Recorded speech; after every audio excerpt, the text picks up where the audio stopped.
Les pirates de l'air s'étaient entraînés sur de petits avions monomoteurs, mais n'avaient jamais piloté un quelconque jet. Sans parler des grands avions de ligne, qui constituent une spécialité à part.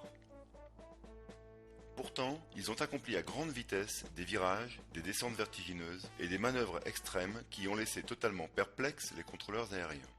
Écoutons les commentaires de pilotes professionnels à propos de ces manœuvres. Commandant Ted Muga, ex-pilote civil et militaire. Je n'arrive pas à croire qu'un amateur puisse ne serait-ce que se rapprocher de telles manœuvres. Commandant Ralph Kolstad, ex-pilote militaire et ancien instructeur de combat aérien. Au Pentagone, le pilote du Boeing 757 a réalisé une manœuvre très difficile. J'ai moi-même 6000 heures de vol sur Boeing 757 et 767 et je n'aurais pas pu faire suivre à l'avion la trajectoire qui a été décrite. Capitaine Daniel Davis, ancien officier de la défense aérienne et pilote privé.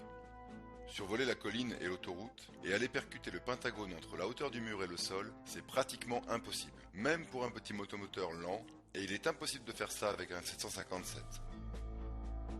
La prima difficoltà sarebbe quella di volare attaccato a terra e lo so per esperienza diretta avendo fatto volo militare a bassa quota.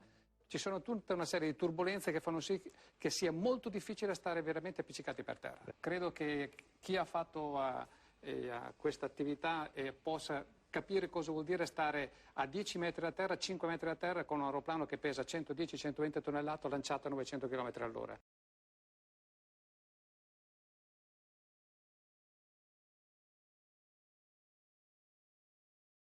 Ces images publiées par le département de la Défense montrent l'avion volant en rase-motte juste avant de percuter la façade du Pentagone. Ce même parcours est illustré par cette animation commissionnée par le gouvernement à l'université de Purdue. Ces images sont prises depuis la direction d'où est arrivé l'avion. Question. Vu qu'il volait en rase-motte, pouvez-vous nous dire comment l'imposant 757 a fait pour atteindre la zone d'impact sans toucher les obstacles sur son parcours? Et pourquoi ces rouleaux de câbles ne sont même pas tombés sous les turbulences générées par l'avion volant à 850 km/h?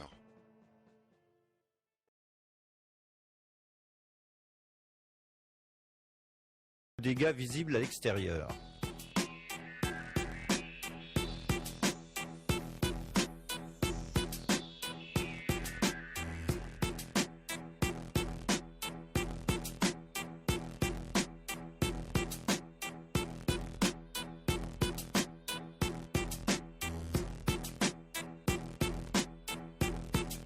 Les débris à l'extérieur du bâtiment.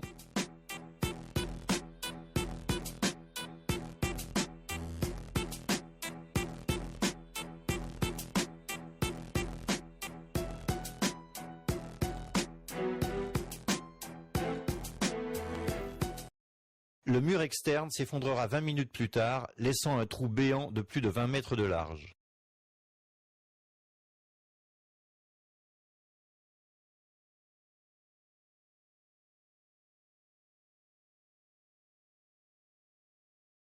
The wings did not fully penetrate the facade. In fact, the wings had already been partially sheared off by the time the plane even hit the building. Question. A. Pourquoi les ailes devraient s'être détachées avant l'impact? Et où sont-elles passées? B.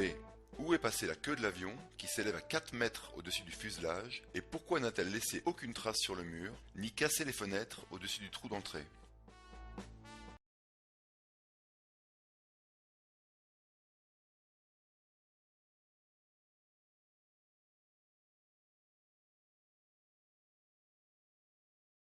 À ce jour, nous n'avons pas vu un seul morceau identifié avec certitude comme provenant du vol AA-77.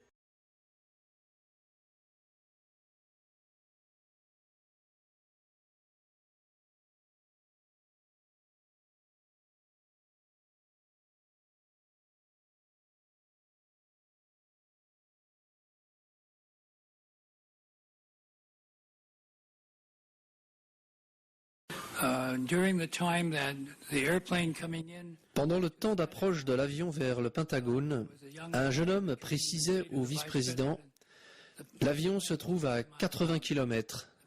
L'avion est à 50 km. » Et quand il s'est approché à 16 km, ce jeune homme a aussi demandé au vice-président « L'ordre est-il maintenu ?» Et le vice-président s'est retourné et lui a lancé vivement. Bien évidemment que l'ordre est confirmé. Avez-vous entendu le contraire? Pourquoi, quand le vice-président Dick Cheney savait qu'un avion s'approchait à 80 km de distance, tous les employés n'ont-ils pas été évacués hors de l'enceinte? Si une seule alarme avait été déclenchée au Pentagone, 125 personnes seraient encore vivantes et des centaines d'autres ne seraient pas en train de souffrir.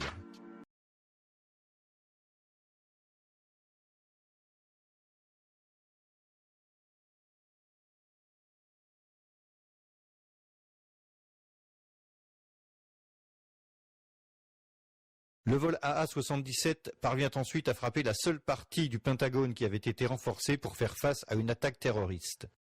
Elle était composée d'acier renforcé et de dispositifs anti-explosion, comme des fenêtres en Kevlar de presque 4 cm d'épaisseur. Le plan de rénovation, qui avait commencé en 1991, devait s'achever peu de temps après. Si l'avion avait frappé à n'importe quel autre endroit, les pertes humaines et les dégâts matériels auraient été beaucoup plus importants. Une zone qui peut compter jusqu'à 5000 occupants a recensé 125 victimes.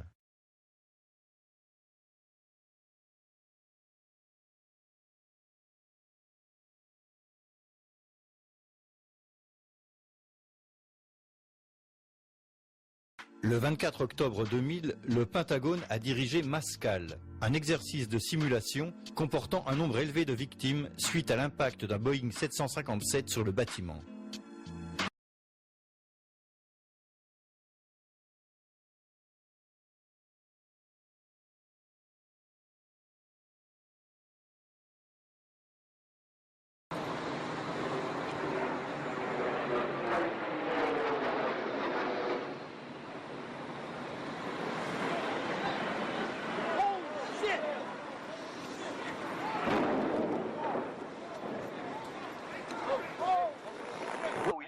Comme un bruit de missile.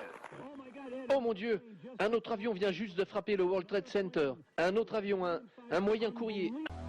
On September 11th, we learned that 4 passenger planes were hijacked and taken radically off course.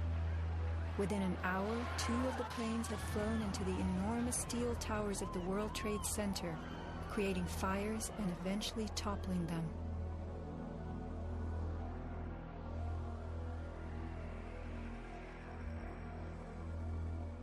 The impact of the airplanes, gallons of burning jet fuel, steel melting, the buildings failing and suddenly imploding. In a mere 10 seconds, 110 stories hurtled earthward, pulverizing into dust.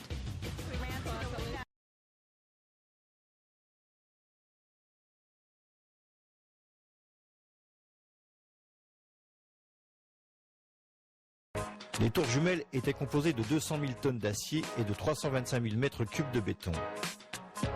Le noyau de chaque tour était un pilier rectangulaire de 26 mètres par 40, constitué de 47 colonnes d'acier, variant de 92 cm sur 40 à 132 cm sur 56.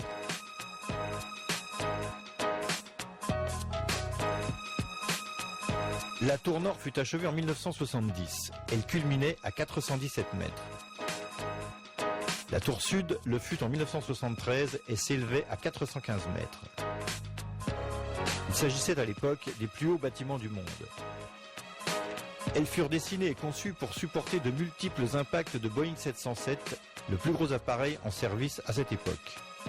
Une analyse du projet réalisée en 1964 affirme que les bâtiments avaient été examinés et jugés sûrs en cas de collision avec un Boeing 707 volant à 965 km/h. Seuls quelques dégâts localisés auraient été constatés, mais pas d'effondrement ni de dégâts majeurs. Dans un document du NIST, le National Institute of Standard and Technology, on lit « Les bâtiments ont été inspectés et ils pourraient résister à l'impact d'un gros avion de ligne de type 707 ou DC-8 volant à 950 km/h. Les études indiquent qu'un tel impact causerait des dégâts localisés insuffisants à faire s'effondrer le bâtiment ou à lui causer des dommages substantiels et ne mettrait pas en danger la vie des personnes ne se trouvant pas aux abords immédiats de la zone touchée.